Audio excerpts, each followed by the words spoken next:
Okay. My name's Kim Bender. I'm from the Graduate School of Social Work at the University of Denver, and I'm really excited to be here to facilitate this session today. It's our second annual Brief and Brilliant session.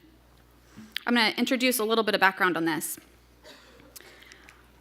We're in a time when the value of research in higher education are being questioned, where science and evidence are restricted words at the CDC, where our recent tax policy threatened the financial support that our PhD students receive, and where the NREP registry, which translates evidence for practitioners to choose interventions, was recently removed from the budget and hasn't been updated in 3 months.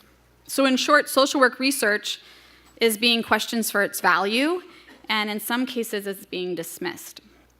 And I want to propose in part that we're to blame for that. There's this huge divide between what we know and learn and what we share with those who can use that information for action. So we've done an incredible job of sharing research and our findings within the academy, but we've not done as well at sharing our work in the public or with decision makers. So I'd venture to say that most of the general public doesn't really know what we do besides teaching in the classroom. My own parents still ask me what I'm going to do over the break while classes are out.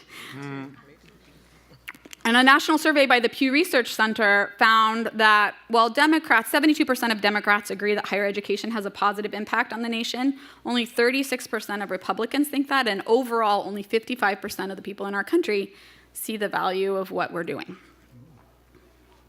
And I think there's a number of reasons why we're a little hesitant to share our work in the public sphere, and one of them is that we haven't really been trained to do that well. So when you listen to a lot of the sessions that are going on in SSWR these last couple days, you'll hear a lot of details about very specific studies. We spend a lot of time talking about our methods sections. We talk about the psychometric properties of our standardized measures, and we talk about our analytic techniques and our odds ratios, and we use a lot of bullets, and we use a lot of words and a lot of numbers, and we share a lot of limitations about all the ways that we're not sure that this is the final decision about the work, and the public's not all that interested in all of those details. They're interested in more fluid, engaging material. They're interested in the people and the communities that we're studying with. They're interested in boiled down, take-home points, and they're most interested in the implications of the work, the so what of what we're studying. So on one hand, we've tried to develop studies that very slowly and methodically, where one builds off of the other, and it's very important to us to contextualize our work with lots of empirical evidence that came before us. And the public is on Facebook and Twitter and YouTube, and they're learning about current events through memes and sound bites. So in many ways, the training to create peer-reviewed papers and conference presentations doesn't prepare us very well for engaging the public about our work. Another reason I think people might not want to do this is because they think it's just not for me. Somebody else should be going and doing that work. I don't necessarily have the skills, and it might not be my work that's the right work to be sharing. And I certainly have felt this way often.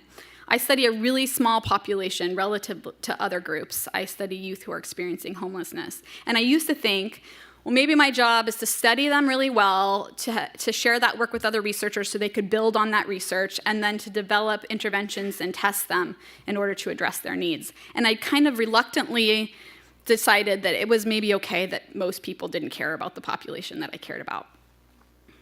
And then 2 years ago, I was invited to give a talk that's similar to the ones that you're going to hear today, and it kind of changed everything for me. I was given 10 minutes to share one idea about my work, and I could use my own work and other people's work, and I could comment on current policies and current events in order to talk about that work with a more public audience.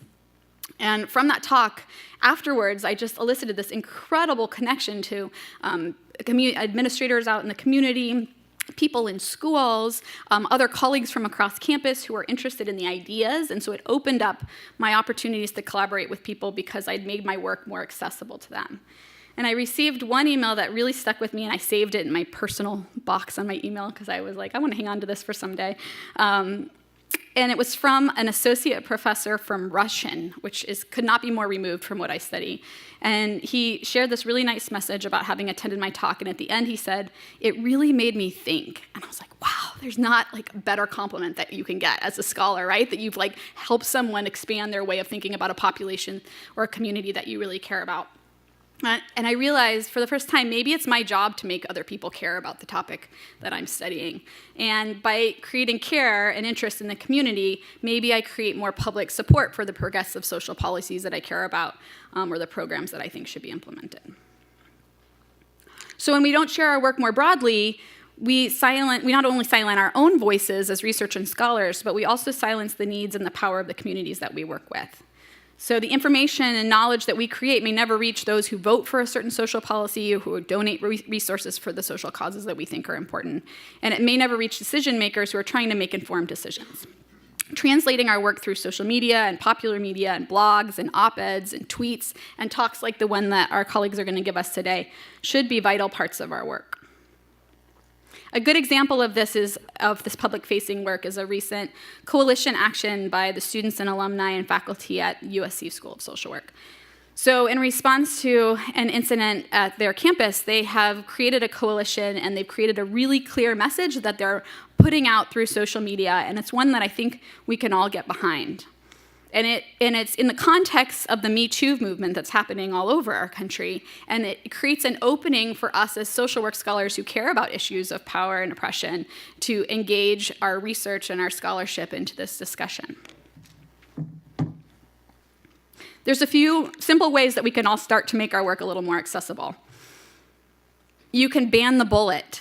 So this idea that we remove all the bullets from our slides and all the words and all the big numbers and texts, and we start using images to share some of our work. There's cognitive science that shows that it's almost impossible for you all to be reading lots of words on a slide and listening to what I'm saying. So in a way, some of those notes that we're just using to tell us what to say are a distraction from what your audience is trying to see. You can become a storyteller. So you can invest in the art of storytelling and think as you collect data with your communities, how do I create a story about that work? How do I get permission from my community members to spotlight their experience or to gather the themes of my qualitative work into a profile or a persona that I can share with the community? And you can be a bit vulnerable in how you share your work. Give ourselves permission to share why we're passionate about the topics that we're sharing, how we emotionally connect to the issues that we're studying.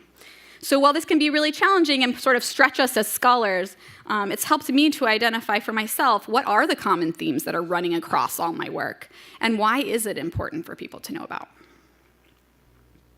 The Brief and Brilliant session was created last year and launched with 6 inaugural speakers, and it was really well received. My favorite comment came from a colleague who afterwards said, "This was the first SWR presentation that made me feel something."